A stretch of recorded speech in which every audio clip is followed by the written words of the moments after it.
welcome back to the channel.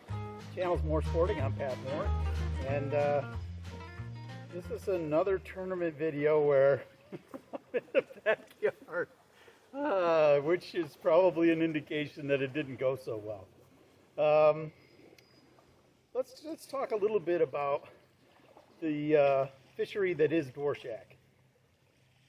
My initial introduction to Dwarshak was Brendan Hua's video where he caught these massive fish, and so that was really my introduction to that lake. And if you couple that with the description that we would get from other people who had been to that lake and who had experienced that lake, you kind of got the impression that there were a lot of really nice trophy fish in that lake. And I'm 100% certain that there are trophy fish in that lake. Brandon will attest to that because he obviously caught some. But that certainly was not the experience of 95% of the people who participated in this tournament. Couple that with, so let me back up just a little bit there. So with that information, I had this perhaps unrealistic expectation that it was going to be the most exciting tournament of the year. And I had booked a particularly long pre-fish for that tournament. So I got there on Monday, and I had this feeling that we were going to experience something really special there.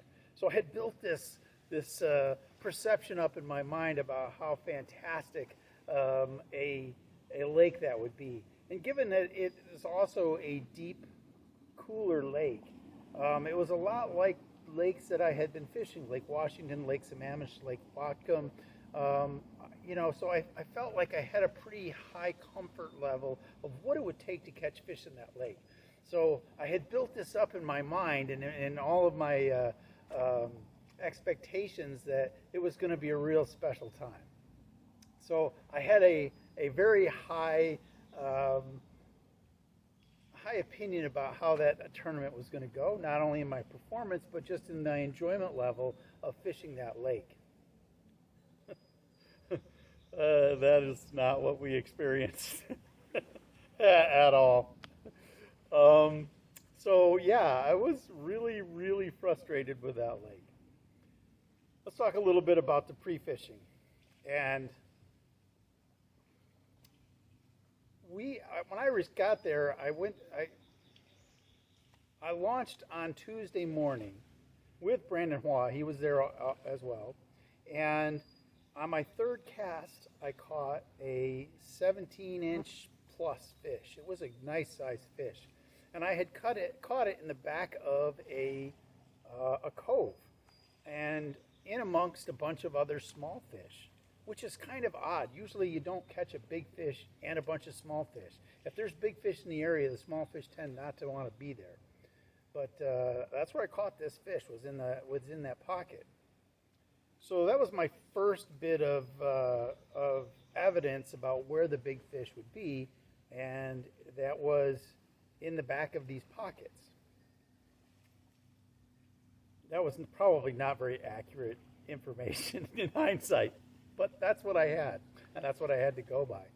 And then I proceeded to catch somewhere between 60 and 80, perhaps 100 fish, all in the 8 to 10 inch range.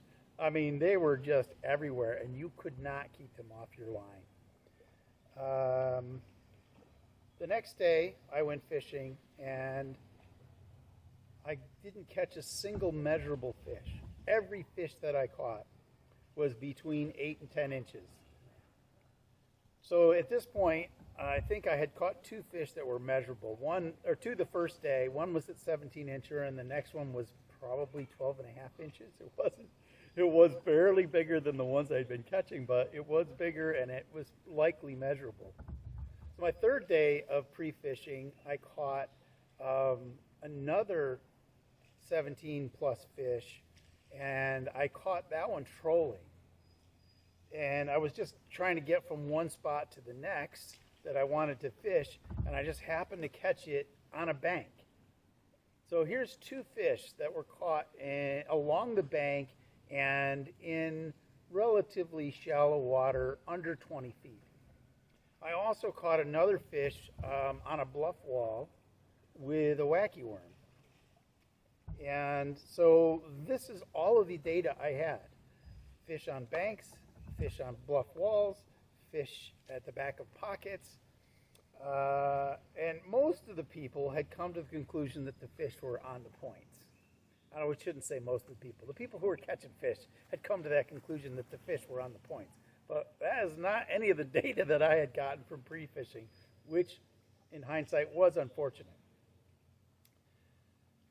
So the tournament day, and this is going to be an explanation as to why you're not seeing a whole lot of footage here. The tournament day, as per usual, we take off, and I'm pedaling my brains out. And it was supposed to be a cooler day, so I had a little bit of extra clothes on, and I got really hot about halfway to the spot where I wanted to start. So I stopped, I removed my chest camera, and I snapped it into my life vest on the opposite side. Typically it goes across both straps in the front and clips in, but I always clip it to my life vest so that it's secure while I'm changing my clothes. So I removed my jacket, and in that process I hear a boop, boop, and I'm like, what in the hell was that? Turns out it was my camera. Which, and I quickly viewed the depth at which I was in, and I was over 50 feet of water, so wasn't really likelihood that I was going to be able to retrieve that camera, and it was the tournament, so I'm like, well, I guess we're not going to be videotaping the tournament, at least not from my chest camera. I still have some footage that was from my rear and front cameras that don't have audio. But all of my pre-fishing was on that chest camera, every bit of it, because it's really difficult to sort through all of the front, the chest, and the back footage and keep track of it and store it. So it just seemed to make sense that since I was fishing there for almost a week, that I would need to limit what I videotaped. Anyway, all of my pre-fishing was on that chest camera, and it went in a drink. So no footage for that. Another reason why we're in the back here. So given the fact that I really didn't have a solution, every single one of my fish were caught on different lures in different locations. I just had nothing that was a pattern, nothing that I could hitch my wagon to that would allow me to catch fish. So as is typical of me when I have absolutely no idea what the hell's going on, I said, you know what, I got into this for exercise. I'm just going to troll north as far as I can, and when I get about halfway through the tournament, I'll turn around and come back. And that's what I did, and I did catch a measurable fish. I caught a 13 3/4 inch fish on the first day. And so, you know, that was pretty disappointing. I had spent all of this time, all of this money, and all of this prep work on being able to fish this tournament, and to have that happen wasn't really a surprise based on what happened in pre-fishing. I would have been equally nonplussed if I hadn't caught any fish. I knew that my chances of catching a fish were pretty slender, and that's why I was trolling. I was just like, I got to get some exercise because I'm just so pissed off that this body of water just isn't producing any fish. And as is always the case, you know, when you go to a tournament, somebody figures them out, right? So I kind of anticipated seeing a half a dozen people on the leaderboard catching fish. I was a little surprised to see that it was well over 10 people that had caught fish. So it was more than just a couple people that figured it out. But I also noticed that more than half the field that was more in a situation like I was, one or two fish. They didn't catch anything. So I didn't feel alone. misery likes company. Didn't have a real good plan for the second day, but I did get a little bit of feedback from some of my some of my other anglers that were fishing the tournament. And one of the things that I got was, they were catching fish on topwater. There's a good reason why I was unfamiliar with topwater, because I can't remember ever catching a fish on a topwater lure, ever, my entire life. It's like, I have never done that. I have since rectified that, and I have caught one. I've been practicing since I got back from the tournament on topwater to see if I could make that a reality, and I have caught a fish doing that. But at the time, topwater was certainly not anything that I would have tried during my practice. And from what I understand is the topwater fishing was coming from fish that were generally feeding on the kokanee that were pretty common throughout the lake. Anytime you cross the lake, you find kokanee balls of bait. So my understanding is that that's kind of where people were catching them, although I don't have any first-hand knowledge of that. That's all hearsay. Perhaps you'll get some better feedback from other people who do tournaments at Dwarshak. So on my second day of the tournament, I thought, well, I'm going to fish topwater a bit, but I didn't know that the fish that were being caught on topwater were basically in deep water. So I spent the first hour fishing topwater mostly on shore and in pockets, because that's where I had caught my larger fish. And it did not help me at one iota. I didn't get a single hit on topwater for about an hour and a half worth of fishing. I then switched to some really larger baits that I was fishing with, one of which is a giant Ned. And I could tell that even that great big thing, which is like 6 inches long and 3 times the size of a normal worm, was getting bites from the 10-inch fish. You could they grab a hold of it and just shake it. You could just tell by the head shakes that that's what was going on. So I didn't hook any of those guys.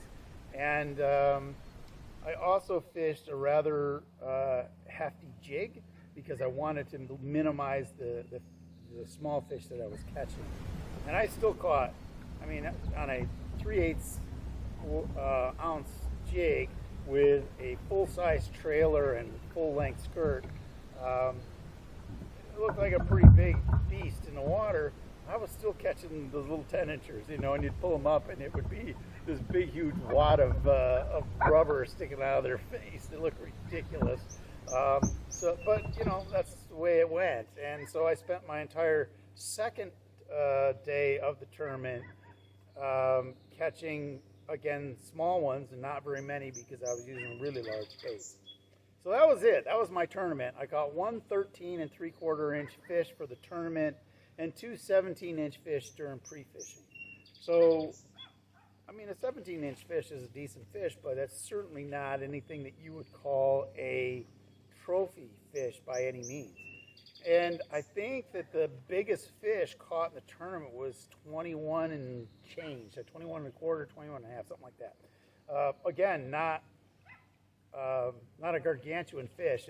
It would be bigger than my personal best, but there weren't a lot of those caught. There was 1 or 2 caught that were in that 21-inch range. So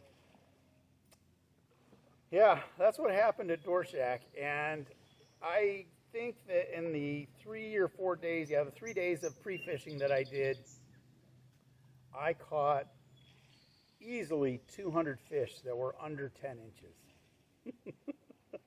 And I can tell you what, that is one of the most depressing and annoying things that you can do is, every time you get that on the end of your line, you think, oh, this is going to be the one, and you rear back and you set it, and it's a 10-inch fish. And you throw it back out there, and you go, oh, this could be it. This could be the one. And you set the hook, and it's a 10-inch fish. And this goes on for 3 days straight. It's really, really disheartening. Very, very frustrating. And then to see other people catch 5, 6, 7 fish that were 18 inches or better, very, very frustrating. I don't think I will go back to that lake. I don't know. Things change. I may want to go back there sometime in May just to see what it's like during the spawn, but very frustrating. I really don't think that I'm interested in going back to that lake and getting my teeth kicked in again for a tournament. I don't know. That one's going to be a tough one to go back to. Anyway, that's what happened at Dwarshak. Sorry for the whiny video in my backyard, but that's what happened. I didn't get skunked, but I damn near did. All right, that's all I have for you for today. Please like and subscribe, and most importantly, leave a comment. If you got skunked or came close to it, let me know in the comments. And if you caught fish, you can leave a comment as well. Make sure you make it good taste. I don't feel like getting my teeth kicked in when I get home too. All right, thank you very much and have a great day.